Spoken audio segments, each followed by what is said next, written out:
Bonjour, je suis Catherine Breillat, je suis là chez Criterion. Pour les metteurs en scène, c'est comme rentrer dans la Pléiade en France, qui est l'édition la plus magistrale pour les livres.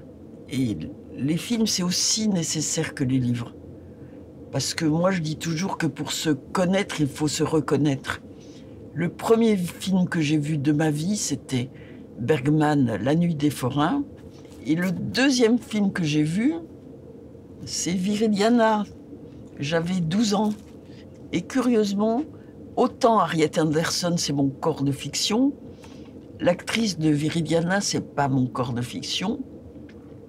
Mais je dois faire un déni encore plus fort, parce que tous mes souvenirs du film, c'est toujours mon visage à moi que je vois. C'est quand même très étrange. Oui, enfin, c'est absolument magnifique. Alors après, ce que j'aime aussi énormément, c'est David Lynch et son pouvoir de l'image, tout jeune. Ça, c'est un de ses premiers films. Et on voit bien, il s'inspire du cinéma muet, de la poésie du cinéma muet. Et comme ça, avec une lumière fantasmagorique. Et moi, je m'inspire beaucoup de ça aussi. Et je crois que je me suis inspirée pour un plan d'Anatomie de l'enfer, totalement d'Eraserhead. Enfin bon, le cinéma, c'est aussi quelque chose qui vous fait rentrer dans une famille.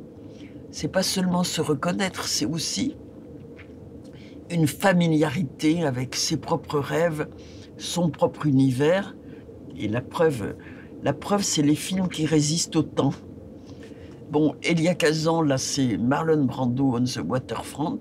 Moi, le film qui quand même m'a permis de refaire du cinéma, quand en France j'étais bannie, lapidée, le pire metteur en scène français, la honte de la France. Et puis, je suis rentrée dans un cinéma. À l'époque, le cinéma, c'était en continu. Et donc, je suis rentrée à midi, je suis restée jusqu'à minuit à regarder en boucle Baby Doll. Et le lendemain, j'écrivais 36 fillettes. C'est comme ça.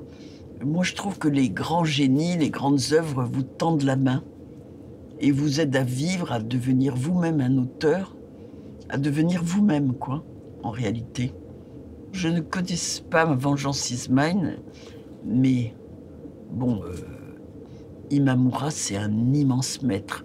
Cette manière de faire des Japonais, moi, qui n'est pas du tout ce que la France aime. Hein.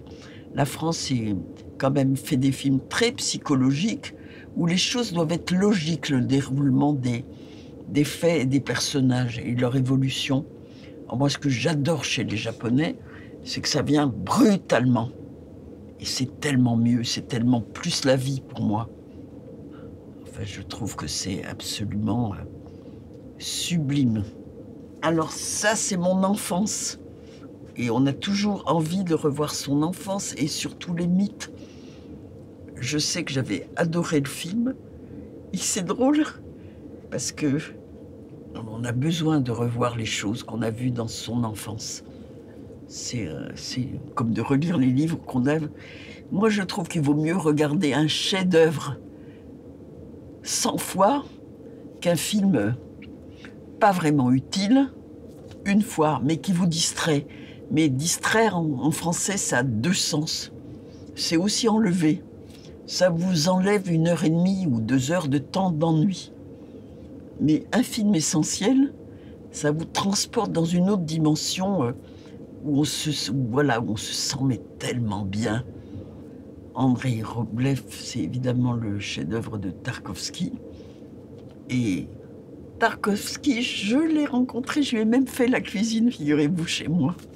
Il était mais tellement modeste et il racontait que bon pour le torturer, on lui a coupé le téléphone. Tout le film, le négatif d'un film qu'il avait fait, avait été soi-disant abîmé au laboratoire. C'est ça le totalitarisme. C'est aussi pas forcément de vous éradiquer, mais de vous ronger comme ça. Et il était tellement beau, il racontait ça tellement simplement, tellement privé de liberté, parfois d'accès à son œuvre et tout. Et c'est vrai que il était extrêmement émouvant et simple. Et bon, voilà, j'ai l'intégrale de Bergman dans les mains, comme je lui dois intégralement, finalement, ma carrière, puisque sans lui, je ne serais jamais devenue cinéaste. Je vais vous dire au revoir parce que je m'endormirai bien et m'enfermerai à double tour dans cette cave au trésor, mais malgré tout, il faut quand même partir pour aller re-regarder tous ces films que j'emporte comme un trésor.